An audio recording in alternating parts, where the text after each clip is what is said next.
Hello everybody, my name is Cynthia. I share information that will help your transition abroad to be as smooth as possible.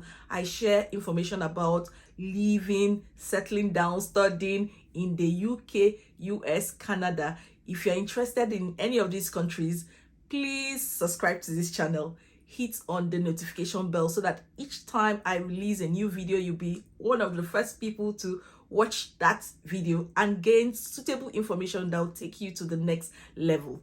Now, today, I'm going to be showing you how I assessed my eligibility to move to Canada. I've been thinking about it. I've been in the UK for 7 years now, and I've been considering moving to Canada. I have family there, both on my side and from my husband's side, and I'm thinking, if I want to move to Canada, what is the first thing I need to do? And in this video, I'm going to be showing you step by step one of the forms I had to use to check my eligibility for Canadian permanent residence. Let's get into this video. Before you start this process, just go to Google and check out how to assess eligibility for Canadian permanent residence visa and click on Immigrate to Canada. So that's the Canadian website. So when you go there, you go down to services and information so that you can see the list of different routes to go get into Canada. It's very important that you explore this option and know what am I qualified for, what are the potential aspects that are best for me and my family. So as we scroll down now, you're going to see in this Government of Canada website, you will see different visa routes. The first one here is express entry.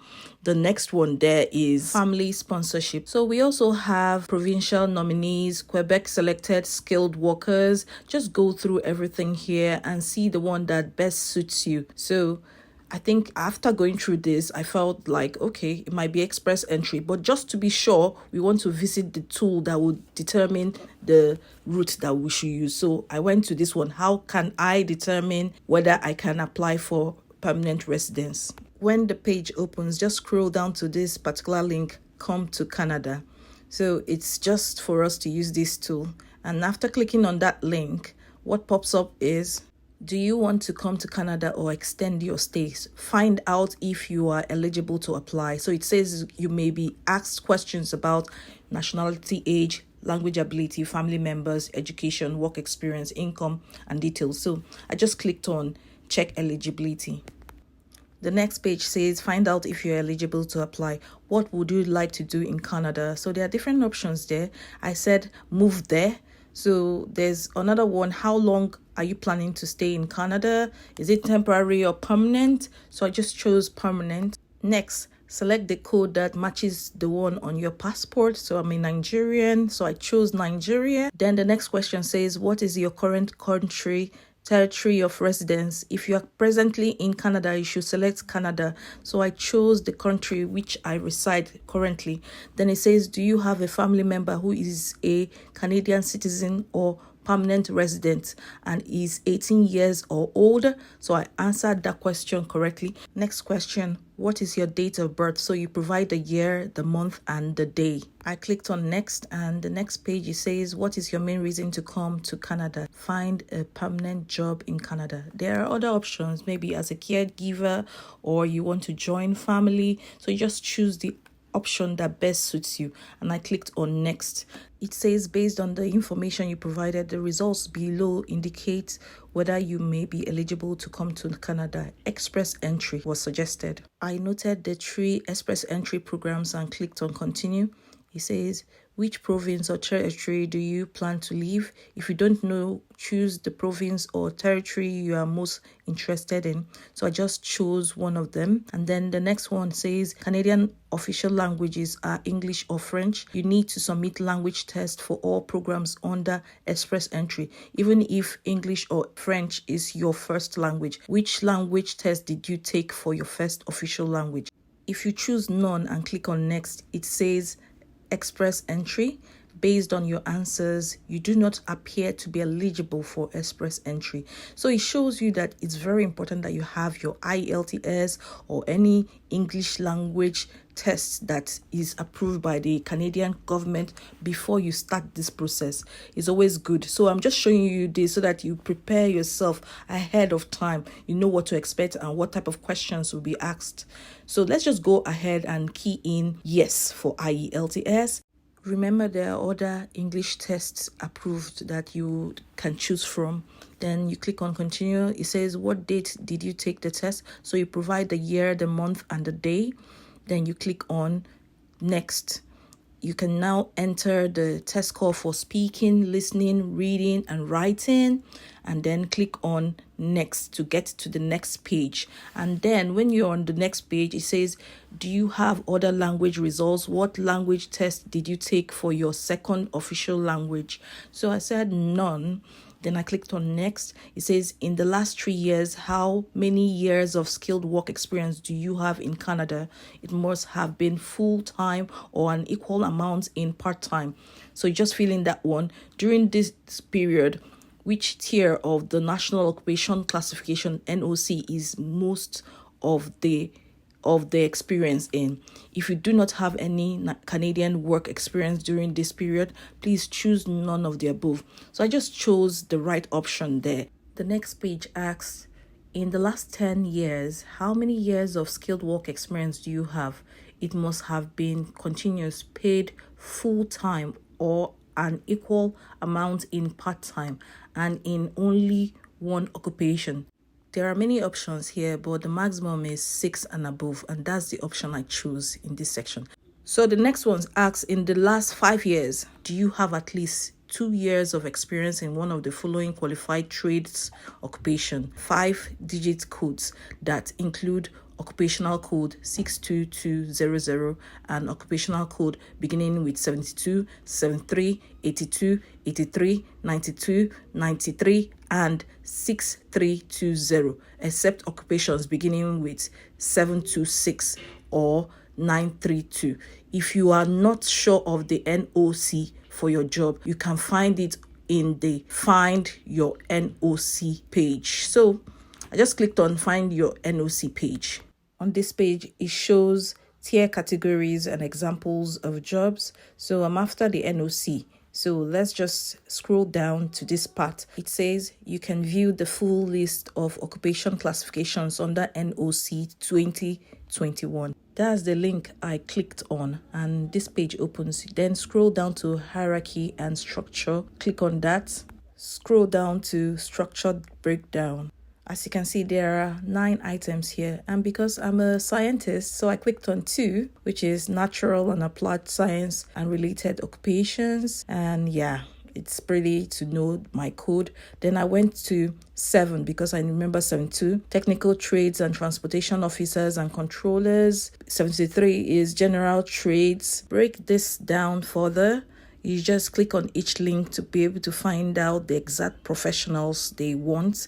If your profession is any of the 72s, you tick yes to the answer. But if it is 726 transportation officers and controllers, you have to tick no. As you can see, 73 is general trades. And then when we go down here, you would see 8. Remember, 82, 83 are also among those people that needs to tick yes for that particular column. So we have 9 to accept 932. We have to scroll up to item number 6. This is because if your occupational code is 62200, you should select none or no in that particular box. So let's just go ahead and go back to our application and complete it. So I selected none in this particular section and then clicked on next. On the next page, it has the question, how much money in Canadian dollars will you bring to Canada? So there are different ranges here, just fill in the right amount. How many family members do you have? Select the right figure, 1, 2, 3, 4, 5, 6, and then click on next. The next page has the question, do you have a valid job offer in Canada? It's a simple yes or no answer. So you just select the right option and click on next. On the next page, it asks, what is your date of birth? So you put the year, the month, and the day. What is the highest level of education for which you have earned a Canadian degree, diploma, or certificate, or have had an educational credential assessment, ECAs, must be from an approved agency in the last 5 years. Remember, WES is one of them. So he asks another question: if you did not earn a Canadian degree, diploma, or certificate, you may need to have your foreign education assessed by an agency approved by Immigration, Refugees and Citizenship Canada. You must show that it is valid and equal to a completed Canadian credential. So this is a required field. You have the option to choose whether you have a high school certificate, a diploma, a degree, maybe bachelor's, master's, or PhD. So you just choose the right option. And on the next page, he asks, check all that apply. I have studied full-time in Canada for 2 years or more. I have at least 1 year of full-time work experience in Canada. The job must have been tier 0, 1, 2, or 3. The next one is I have a relative in Canada who is 18 years or older, a citizen or a permanent resident of Canada, and is my parent, child, grandparents, grandchild, sibling, aunt, uncle, niece, or nephew. And the last option is none of the above. Choose the right option. Next page, it says, what is your marital status? So you select the right option. On the next page, it says, does your spouse or partner plan to come with you to Canada? Yes or no? Is your spouse or partner a citizen or permanent resident of Canada? So you choose yes or no here. Next, has your spouse or partner studied in Canada full-time for 2 years or more? Has your spouse or partner worked in Canada full-time for 1 year or more? These have yes or no answers. And then the final question, has your spouse or partner taken an English or French language test? So it's a yes or no. So I said no there. The result is out and it gives me a personal reference code and shows me step-by-step process of applying for express entry, and it's very detailed. Seriously, you can't miss anything here. I don't want to read this aspect. If you feel it's very important for you to know what the steps are, take your time, read the details on the screen and master it, know what to expect, so that when it's your time to apply or submit an application, you will do so without missing any documents, without being frustrated. Remember to subscribe to this channel so that you'll be updated on how this application process is going on. Thank you for watching. I hope you benefited from this. You can go ahead and check your eligibility for Canadian permanent residence and know which particular route will be suitable for you. Many people don't tell you about their journey. They just show up in Canada and say, hey, I'm in Canada, see me. They don't show you step by step the things they did, whether it worked out, whether it did not work out. And I tend to take you on that journey so that you know what stage I am in, whether I changed my mind or whether I still decided to go ahead and move to Canada. And I wish you the best. Like, share, subscribe, and bye-bye. Take care of yourself.